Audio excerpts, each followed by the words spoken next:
ഞാൻ പറഞ്ഞത് നമുക്ക് മാധ്യമപ്രവർത്തനം എന്ന് പറയുന്നത് കേരളത്തിൽ നിന്ന് വന്ന കോൺഗ്രസ് നേതാക്കന്മാർ രാഹുൽ ഗാന്ധിയെ അതുപോലെ പ്രതിപക്ഷ നേതാവ് കോൺഗ്രസ് പ്രസിഡന്റ് മല്ലികാർജ്ജുൻ ഖാർഗെയെ കാണാൻ പോകുമ്പോൾ തർക്കം മുറുകുന്നു എന്ന് പറഞ്ഞ് വാർത്ത കൊടുക്കുന്നതിൻ്റെ നിങ്ങൾ തന്നെ ഒന്ന് സ്വയം പരിശോധിക്കുക.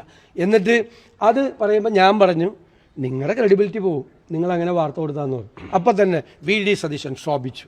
ഇന്നിപ്പോൾ ഞാനൊരു വാർത്ത കണ്ടു, അദ്ദേഹത്തിൻ്റെ ബോഡി ലാംഗ്വേജ്, ഞാൻ ഒന്നാമത്തെ ഒരു ദിവസം ഉറങ്ങിയിട്ടില്ല എന്ന് നിങ്ങൾക്കറിയാലോ. അദ്ദേഹത്തിൻ്റെ ബോഡി ലാംഗ്വേജ്, അദ്ദേഹം നിരാശനാണ്, അദ്ദേഹം കോപിഷ്ഠനാണ്, അദ്ദേഹം കോപാകുലനായി നിൽക്കുന്നു. പുറത്തേക്ക് ഇറങ്ങി വന്നപ്പോൾ അദ്ദേഹത്തിൻ്റെ ബോഡി, എൻ്റെ ദൈവമേ, ഇത് എവിടേക്കാണ് നിങ്ങൾ പോകുന്നത്, എവിടേക്കാണ് നിങ്ങൾ പോകുന്നത്? ഒന്നുമില്ലെങ്കിൽ ഒരു 4-5 ദിവസമായിട്ട് ഉറങ്ങാതെ നടക്കുന്ന ഒരു മനുഷ്യനാണെന്നെങ്കിലുള്ള കരുണ വേണ്ടേ?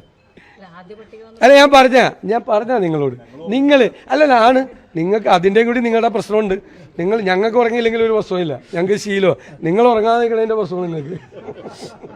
ഞാൻ ഇങ്ങനെയൊന്നും പറയല്ലേട്ടാ, ഞാൻ കോപാകുലായ എൻ്റെ മുഖത്ത് നോക്കി അറിയാം.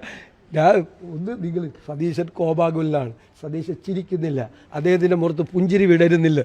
എന്തൊരു കഷ്ടമാണ്. കഴിഞ്ഞ ദിവസത്തെക്കാളും കുറച്ചുകൂടി സന്തോഷവാനാണ്.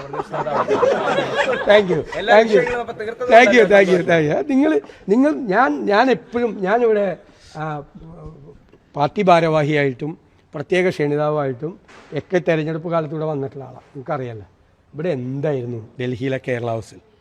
നിങ്ങളുടെ സീനിയേഴ്സിനോട് ചോദിക്കുമോ, പുതിയതായി വന്നവർ എന്തായിരുന്നു ഇവിടെ ഇല്ലേ? അതൊന്നും അല്ലല്ലോ, എത്ര സ്മൂത്താണ്. അങ്ങനെയാണ്, എത്ര സ്മൂത്തായിട്ടാണ് പോകുന്നത്. അതുകൊണ്ടല്ലേ നമ്മളിപ്പോൾ വരാൻ തുടങ്ങിയിട്ട് എത്ര ദിവസം, അതുകൊണ്ടാണ്. അപ്പോൾ ഡേയ്സ് കുറവാകുമ്പോൾ കൂടുതൽ ആൾ വരുമല്ലേ വേണ്ട. ഒരാഴ്ച വന്ന് നിൽക്കേണ്ട ആളിൽ ഒരു ദിവസം വന്ന് നിൽക്കേണ്ടത്. പെട്ടെന്ന് എത്ര സ്പീഡിലാണ് തീരുന്നത്. ആദ്യ ദിവസം വൈകിയത് എന്താണെന്ന് നിങ്ങൾക്കും അറിയാം. വിൻസെൻ്റ് MLAക്ക് ആ കേസ് ഉണ്ടായിരുന്ന സമയത്തല്ലേ അദ്ദേഹം വീണ്ടും മത്സരിച്ച് അദ്ദേഹം വീണ്ടും ജയിച്ചു ഇല്ലേ? എല്ലാവർക്കും എതിരെ എന്തെല്ലാം കേസാണുള്ളത്. ഇപ്പോൾ എന്താണ് മറ്റേ TK ഗോവിന്ദൻ പറഞ്ഞത്? TK ആന്തൂരിലെ ഷാജൻ്റെ കൊലപാതകത്തിന് ഉത്തരവാദിയായ പാർട്ടി സെക്രട്ടറിയുടെ ഭാര്യയെ സ്ഥാനാർത്ഥിയാക്കിയേക്കുന്നത് പാർട്ടിയുടെ ജില്ലാ സെക്രട്ടേറിയറ്റ് അംഗം. അതൊക്കെ ഒന്ന് ചർച്ച ചെയ്യും.